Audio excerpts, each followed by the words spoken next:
This is PlayerProps.ai. This for winners research. We run it up with every betting tool you know in each perk. Travis tested waters, help you swim even if feet first. Now strategies and all you need to help you PlayerProps.ai. This for winners research. We run it up with every betting tool you know in each perk. Travis tested waters, help you swim even if feet first. Now strategies and all you need to help you eat.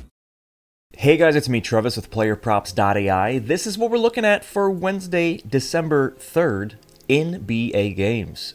So this is the first NBA show since we've launched version 3.0, which of course you can clearly see on the screen and on your app, on your mobile device. We have sexified the crap out of PlayerProps.ai. Not only have we changed the look and feel and upgraded it tremendously, we added a new feature or two to the app as well.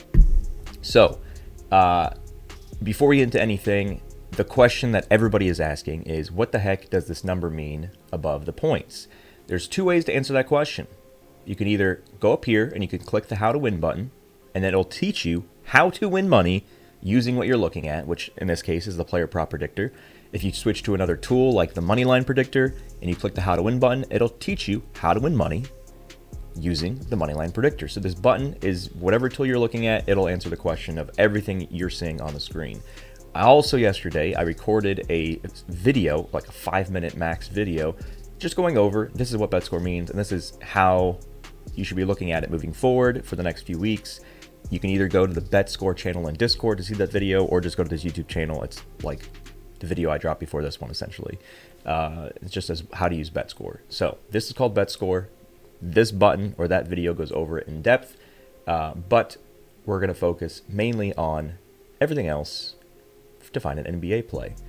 I believe we are on a pretty decent win streak with NBA, if my memory serves me right. I know we had about a week and a half of not having any NBA because of the holiday week last week. So we're gonna kind of pick up where we left off here. I hope I don't jinx this, but my Orlando Magic are on quite the tear. 8-1 in the last 9 games, and that is most of the last handful of win streak we've had is without Banchero. So knowing that our number one player on the team is out and we're still crushing it is just positive reinforcement that this may be a year that we can go pretty far into the playoffs, if not take down the whole ship. Let's find something for today. So I don't believe we have any trifectas on the over or the under for points, which is fine. But we know we don't like baby lines, so we're going to move this to, let's just say 13 for now. 15 is kind of required for the trifecta, but maybe we'll consider something lower. So in terms of over, of all the games that are playing today, and we have what? 1, 2, 3, 4, 5, 6, 7. I think there's 8. Let me see. I think DraftKings might be missing one. 1, 2, 3, 4, 5, 6, 7, 8, 9. Yeah, okay. So we'll look at FanDuel. Looks like DraftKings are still trying to figure out their crap today. Let me triple check the other games. Oh, we do have a trifecta here. Benedict Mathurin. He's an under trifecta. The bet score is a 90 out of 100, which, again, there's videos that teach you what that means. I'll just tell you in the how to win bet score video, and also this button here. Screw it. We'll just go over it again. So this is a 1 to 100 rating. Everything that I've ever taught you in the last 24 months, I figured out a way to put that into a formula to spit out a number from 1 to 100. So I'm always saying, like, okay, what is the accuracy? What is the line? Is it a baby line? Which side does the sportsbooks favor? What's the projection? How far away from the line is the projection? All of this information here, I've taught you for the last 2 full years how to use it. We put it into a value. That being said, this is a brand new formula that's going to need a lot of tweaking. So for the rest of the year at least, don't put a lot of weight into it. So if you see something that's at a 90, that doesn't mean it's a no-brainer lock. You're not going to put it in. You're not going to lock it in just because it's a 90. You still have to pay attention to all the other things. This, across all tools, across all stats, is in a learning phase. It's going to keep getting better. It's going to say, okay, this was a 90, it didn't hit, so let's update it. This was a 5 and it did hit, so let's update it. So it's constantly going to be updated, and it's going to get better and better and better. But because it's so brand new, the formula is literally like a few days old. Do not put that much weight into BetScore for now anyway. But we do have a trifecta. We have Benedict Motherin, which is one of the craziest names. It sounds like he's from like Shakespearean Old English times. He is an under against the Denver Nuggets. It looks like players playing out of the small forward position, 63rd. So they're kind of mid. Their defense is mid on allowing points. So this is not a great number. This is not a bad number.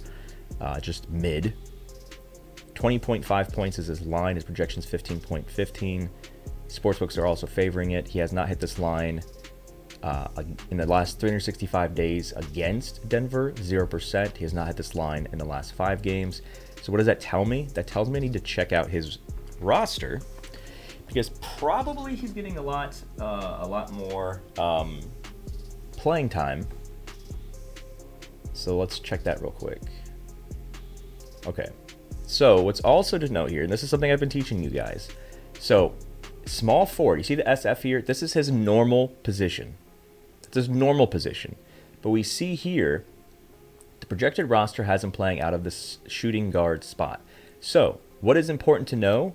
What is the defensive ranking versus players playing in the shooting guard spot? Because the small forward stuff doesn't matter, right? So what we're going to do here is we're going to filter only the Indianapolis-Denver game. And then we're looking for if there's anybody on the Indiana Pacers that have an SG next to their name. So then I'm going to scroll down here.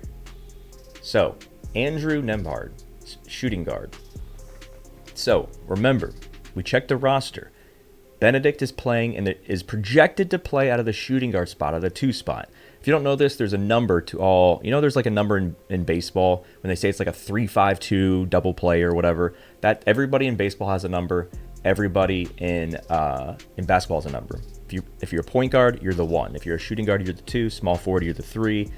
Power forward, you're a 4.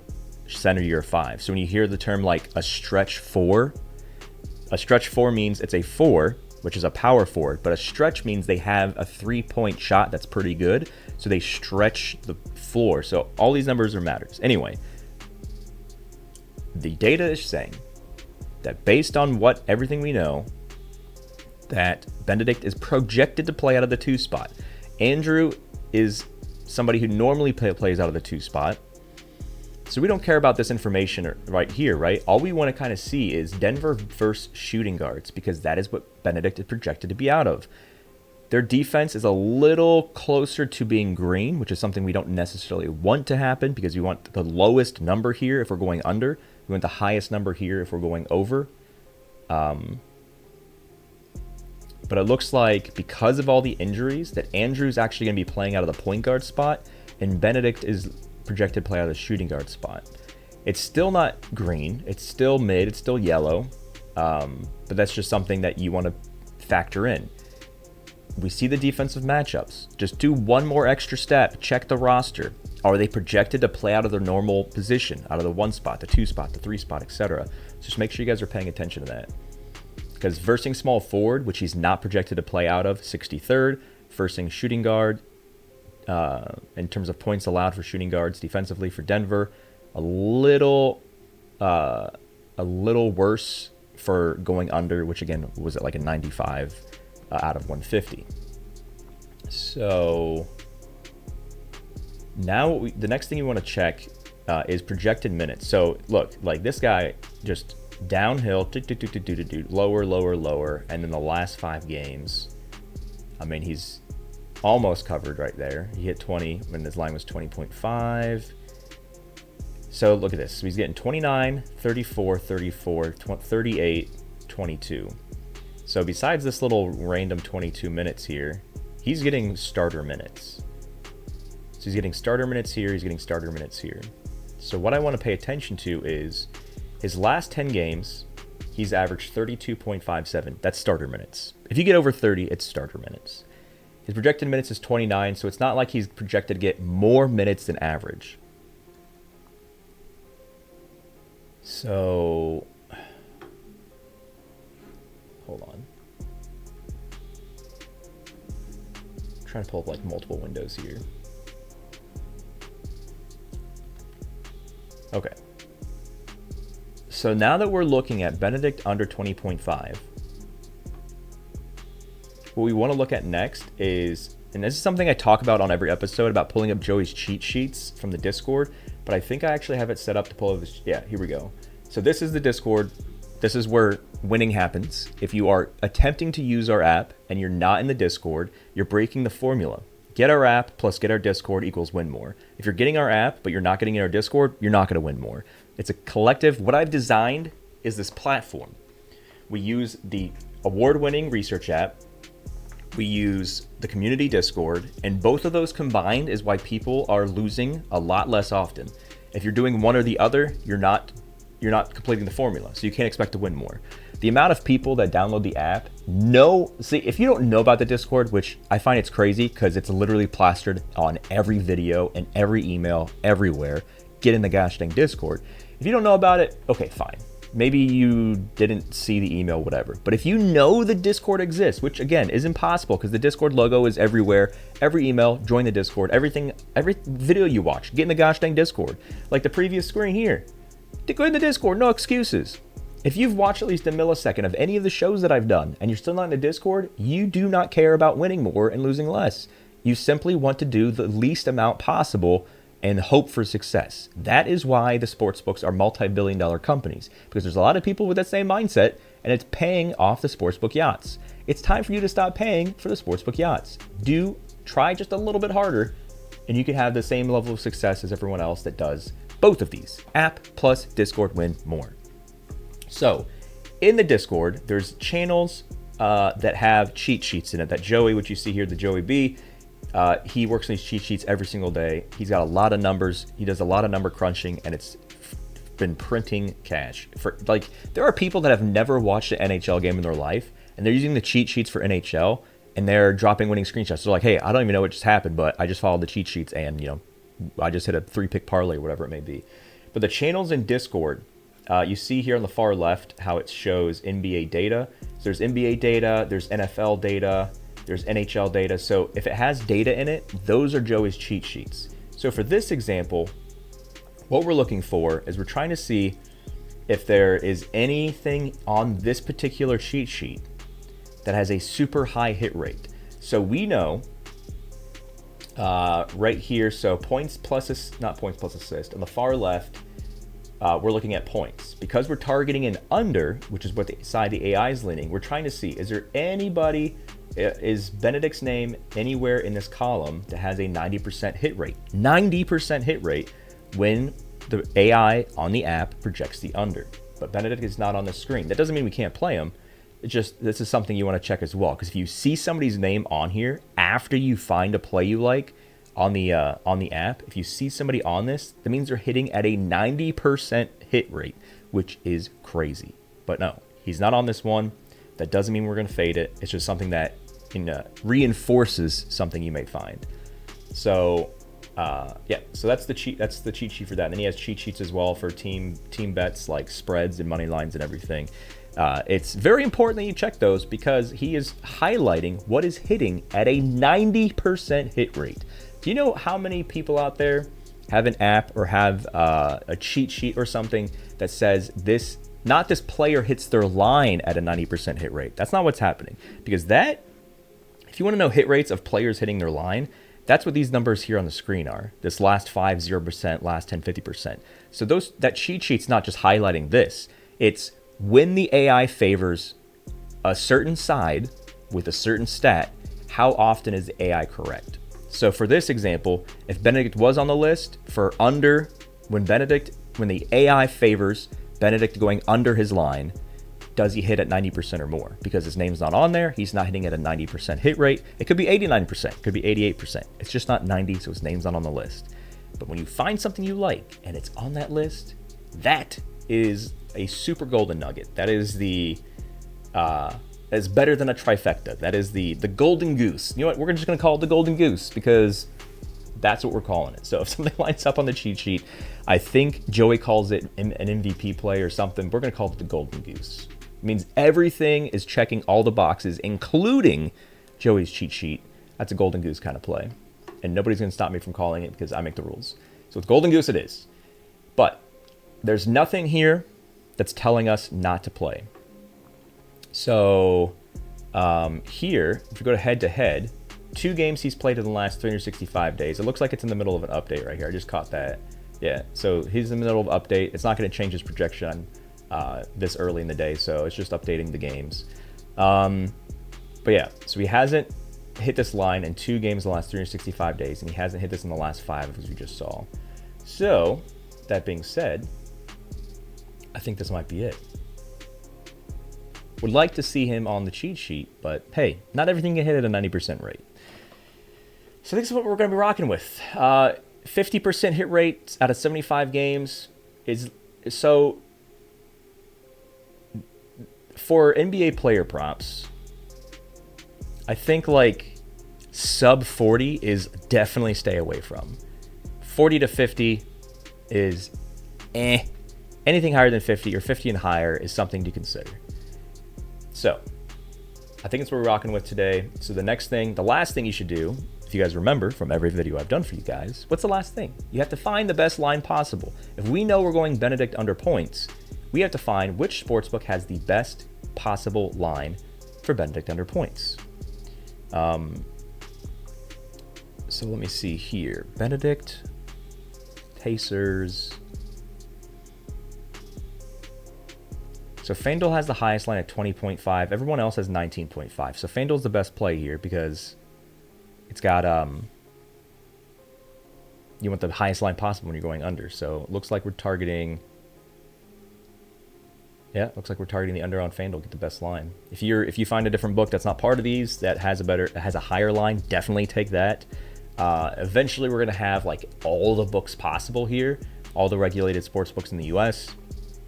Showing here, but right now the best line for an underplay is on FanDuel. So, ladies and gents, welcome to version 3.0. Any questions at all? Remember, there's a community Discord of 19,000 people that are more than happy to answer your question. What I realize is, I realized this years ago, but every other sports betting Discord, and I've been in all of them, they're always full of toxic, chaotic 18-year-olds that think they know better than everyone else and are more than willing to mock you for asking a question. And because you've been in these Discords, it's tarnished your willingness to ask questions because you don't want to get mocked like you have in every single community Discord that's not PlayerProps.ai. I promise you, our Discord is a million times better than any other sports betting Discord on the planet. There is no toxicity, there is no mocking. If your question is, hey, what is sports betting? Or whatever, anything super, super basic, people are going to ask, or they're going to answer your question. No mocking whatsoever. So please, for the love of all that's holy, if you have a question, just ask it in Discord. You don't have to even ask in a public channel. If you shoot me a DM on Discord and you're like, hey, I have this question, I would hope that you ask it in one of the Discord channels because your question might have, someone else may have your question. And if I can answer it in a public channel, it may knock a bunch of birds with one stone because maybe there are people that have that question haven't asked it. But push comes to shove, at least bare minimum, just shoot me a DM on Discord with the question. But again, the preference, so you ask it in the channels because there's probably someone else that has the same question. Never feel afraid to ask questions. There's no such thing as a dumb question. You just have to ask it. And where you ask it is in the community Discord that you 100% have to be in, or you are going to curb your chances of success by at least 90%. You are shooting your, you know how I talked about like the Thursday night video I did yesterday and then all the other videos I've done before for like the last handful of months. Your job, if you are actually really trying to be successful as a sports bettor, is to do everything that you can before the games start. Because after the games start, you can't do anything. It's whatever the players do, it's whatever the teams do. But before a bet wins or loses, did you do everything right up until the time the game starts? Part of doing everything right is getting the PlayerProps.ai app, subscribing to the channel that you're watching this video on because we're dropping golden nuggets of knowledge on a daily basis, getting in the Discord. So if you only watch YouTube videos and you don't do the other two, you're shooting yourself in the foot. You're not setting yourself up for success. If you do 2 out of 3, you're doing a little bit better of a job, but you're still shooting yourself in the foot. In order to set yourself up for success, you just have to listen to the words that come out of my mouth, because the people that do are setting themselves up for success. And so when you see them dropping winning screenshots a lot more often than you are, there's a reason to that. They are doing the guidelines. They're in the Discord. They're using the app as guided, as designed to be used. They're watching the YouTube videos. It's not rocket science. I know sports betting has a bunch of numbers, and not everybody likes numbers. There's a bunch of technology with how the sports books work, and it's very oversaturated by millions of different things you can bet on. We simplify the crap out of it. We make it easy for you to understand. You don't have to worry about anything math related whatsoever. We do all the math. We actually have bots in Discord that do math for you. So if you're like, hey, I wonder what the implied chances of this bet hitting, you type it in, type in the odds, boom, the bot will tell you. I wonder what's the best way to hedge this final leg of a parlay. You type it in a certain bot in the Discord, it'll tell you. We do all the math for you. You have zero math. The only thing that you have to do is you just have to listen. And, well, listen and execute. If you just listen and you ignore, that's not going to help you either. So, again, the only way you can be successful is by setting yourself up for the most highest probability chance of success before the games ever start. Subscribe to YouTube. At minimum, have the free version of the PlayerProps.ai app, and at minimum, be in the free version of the PlayerProps.ai Discord channels. If you can't do those three, I would stop sports betting immediately, because all you're doing is lighting money on fire and then probably blaming someone else. Just do it. We'll see you guys in Discord.